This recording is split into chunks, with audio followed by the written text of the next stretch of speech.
Toca a vida. Eu vivi até agora com R$1.000 por mês, porque eu vou ganhar 3 mil e gastar 3. Passei a trabalhar mais, cheguei a trabalhar 15, 16 horas por dia, mas era um grande sacrifício, mas estava muito claro qual que era o prêmio.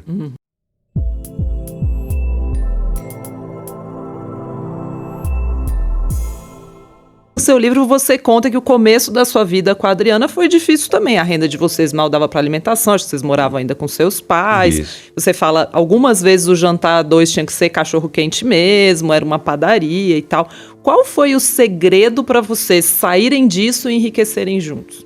Vou fazer uma correção na sua fala. Eu não diria que foi difícil. Nosso começo foi simples. E simples porque já era simples em família. Então, a gente vê a realidade das pessoas que têm muitas ambições porque a vida em família é muito sofrida, né? Nada tem, nada pode. Ver aquela vida de novela, de Instagram. Antigamente a gente via na novela, hoje vê no Instagram, né? O pessoal saindo para jantar, um monte de dica de passeio e tal, a gente não consegue. Então as pessoas quando ganham algum dinheiro querem logo tentar fazer aquilo que o famoso está fazendo. A gente nunca teve essa ambição. Na verdade, talvez provocado por aquela aula de educação financeira, de finanças pessoais, aliás, matemática financeira que eu tive lá na faculdade ainda, eu o tempo todo me debruçava para fazer algum tipo de plano. Eu ganhava pouco, na época que eu conheci a Adriana, eu era professor de inglês, né, e minha renda era de meio salário mínimo. Você tem uma ideia, do salário mínimo naquela época era 200 e poucos reais, eu ganhava 140 por mês. Então dava para pagar a gasolina do meu carro, que nem gasolina era um carro a diesel para economizar. Nossa. Mas eu conseguia pagar o combustível, pagava uma outra atraçãozinha, tipo o hot dog da sexta-feira, mas eu juntava dinheiro para cada 4 ou 5 meses fazer um passeio de fim de semana com a Adriana. E era aquele passeio do tipo, vamos para Monte Verde, né? A gente tá na internet aqui, o pessoal também nem sabe onde é Monte Verde.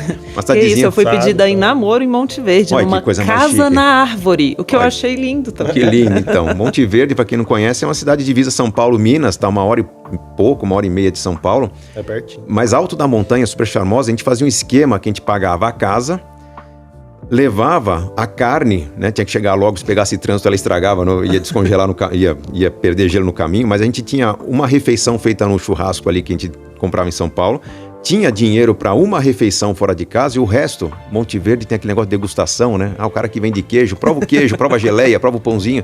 Então tinha um esquema de tomar café da manhã. Tem prova cachaça também. Não, mas naquela idade eu acho que eu tava sempre dirigindo, nem provar cachaça, mas eu tomava o café da manhã, meio da tarde eu tava degustando tudo que tinha na cidade para jantar às 6 da tarde e o dinheiro dava.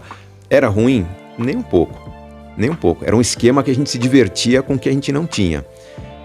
Quando a gente começou a ganhar dinheiro, foi numa fase em que tanto a Adriana quanto eu começamos a trabalhar bastante. E ganhar dinheiro, gente, assim, dinheiro de hoje seria tipo R$3.000 por mês. É um dinheiro que a gente não tinha. Foi legal porque a gente começou a trabalhar tanto num dado momento que não deu tempo de querer adaptar o estilo de vida, de agora vamos comprar um carro, agora vamos renovar o guarda-roupa. Toca a vida. Eu vivi até agora com R$1.000 por mês porque eu vou ganhar 3 mil e gastar 3. Então nós passamos a viver com o que a gente tinha e quando a gente percebeu, a gente estava trabalhando muito e ganhando mais e aquele mais que a gente estava ganhando estava virando poupança que foi pagar o nosso casamento.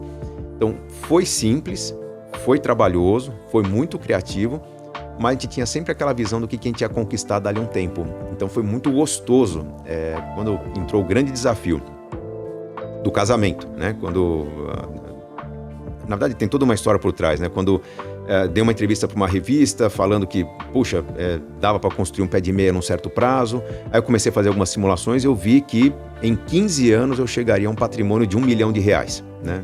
Em dinheiro de hoje seria alguma coisa tipo 2 milhões e pouquinho. E fui contar isso para Adriana, minha namorada. Falei, ó que legal, eu tinha que contar para alguém, né? Não se falava sobre dinheiro com amigos, não se falava sobre dinheiro com ninguém. Deixa eu contar para Adriana, olha a planilha que eu montei. Se a gente seguir esse planinho que eu tô seguindo já há 2, 3 meses, daqui a 15 anos, quando eu fizer 41 anos de idade, eu vou chegar em R$1 milhão. Você tá namorando um futuro milionário. Ela falou, pô, que legal. E já que estamos falando de futuro, né? Já que estamos falando de futuro e namorando há 5 anos, que tal a gente pensar num casamento? Aí eu ouvi derreter aquela planilha. Não, peraí, né? Não estava incluindo naquela planilha o casamento.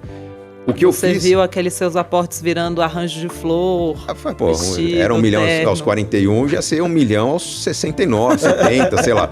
Mas é que eu não sabia dizer não, né? Então foi, puxa, casamento, por 5 anos de namoro, bateu uma vergonha. Eu não disse não. Falei, peraí, eu vou fazer as contas para ver quanto que custa um casamento. A gente tinha muitos amigos casando, a gente ficava sempre, olha, fulano pagou lá R$1.000 em flores, não, o vestido dela custou R$3.000, tudo números daquela época. Eu cheguei em casa e montei um planilhão, quase que virei à noite montando uma planilha de casamento. E era um sábado para domingo fui lá na casa da Adriana com olheiras, né? Aqui, ó, meu plano pra gente casar. Puxa, olha, a gente teria que poupar 75% do que a gente ganha durante 2 anos. Para montar uma festa de casamento, ainda ficar pagando parcelas por 12 meses. Loucura, né? A Adriana falou, eu topo. Adorei o plano. Aquele eu topo dela. Achei maravilhoso. Incrível. Eu falo, pô, o que é 75% que a gente ganha? Adeus, hot dog da sexta-feira. Adeus, florzinha de presente nas dias dos namorados. Sonho do casamento. Eu falei, cara, em 2 anos não tem presente. Agora imagina isso do ponto de vista dela. Ela esperando ele chegar com um anel e ele chegou com uma planilha. Não, isso que eu ia perguntar, mas teve um pedido oficial ou não? Depois. Não, quando primeiro veio esse eu topo. Nossa, os preliminares foram um pouco estranhos. Não, a gente já tava ela namorando. Tava conservada. A gente tava namorando já há 5 anos. Ela já esperava por isso, ela já conhecia. A gente tava namorando há 5 anos, a gente tem que fazer o maior esforço. Nesses 5 anos, por exemplo, a gente juntou uma grana e foi fazer um intercâmbio de inglês fora do país. Que legal. A gente foi estudar no Canadá durante 1 mês apenas.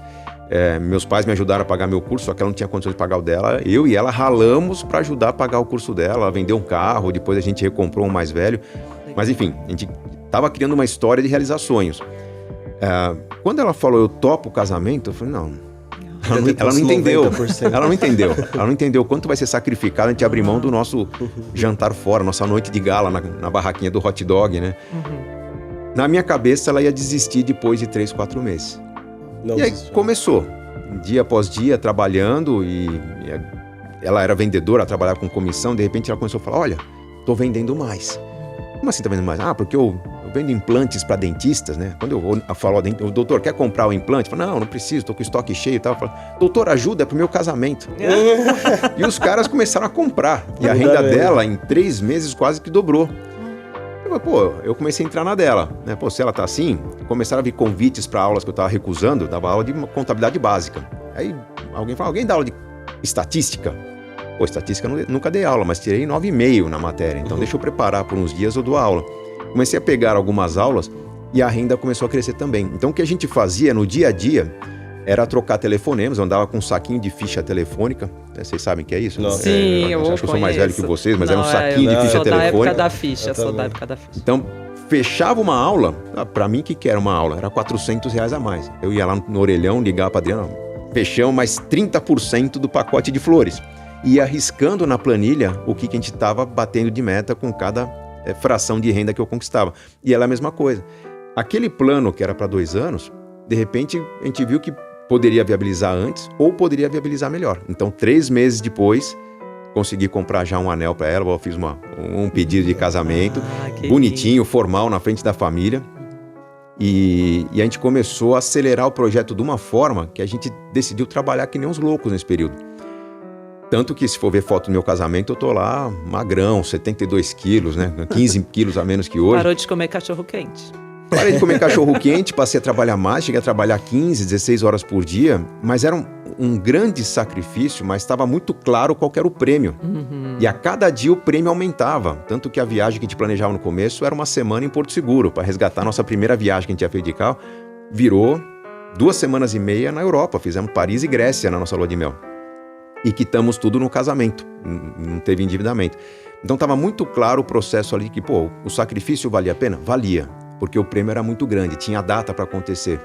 E ali nasceu uma grande lição que eu trago para os meus livros, para o meu trabalho hoje, que é todo sacrifício vale a pena se ele não for se transformar em sofrimento. Se ele for parte de uma gincana em que você sabe quando o prêmio acontece, você vai celebrar esse prêmio, vai celebrar bem esse prêmio e marcar o começo do próximo sacrifício que você vai fazer para realizar um outro sonho. A vida se torna uma grande gincana correndo atrás de grandes realizações. Tem sido assim. Acho que a primeira grande realização foi o nosso estudo em Vancouver, aquele 1 mês que a gente passou num país diferente. Para ela nunca tinha viajado para o exterior, foi incrível.